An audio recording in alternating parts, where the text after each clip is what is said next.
bienvenue sur Compta Online Info. Au sommaire cette semaine, la réussite d'un entretien d'embauche, le stage d'expertise comptable hors de France et les principaux travaux réalisés pendant l'arrêté des comptes.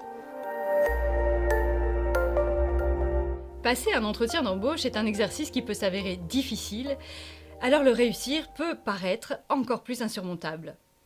Même si le fait d'être face à un recruteur peut être assimilé à une première victoire.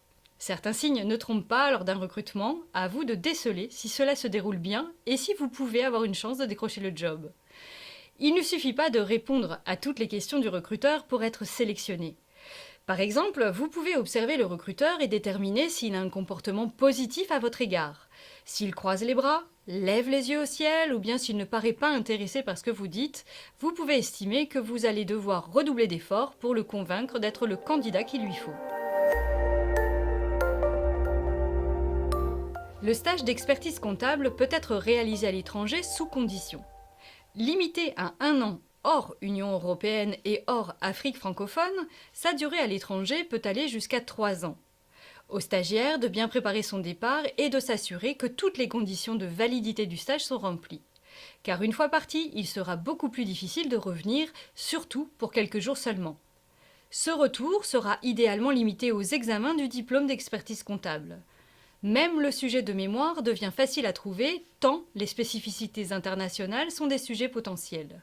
À condition, bien sûr, de toujours garder un lien avec la France et les règles françaises, car le mémoire d'expertise comptable doit d'abord s'adresser à des professionnels français.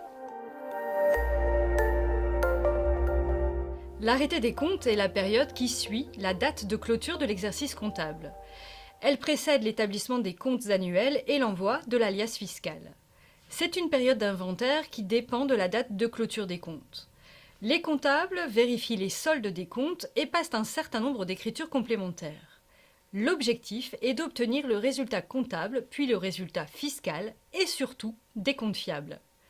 L'organisation de ces travaux est précédée du lettrage des comptes de clients et fournisseurs, le solde des comptes d'attente. Elle passe par une liste des écritures de clôture à réaliser et parfois par un planning de clôture. Vous pouvez accéder gratuitement à tous ces articles sur le site compta-online.com. Toute l'équipe de la rédaction vous souhaite une bonne semaine.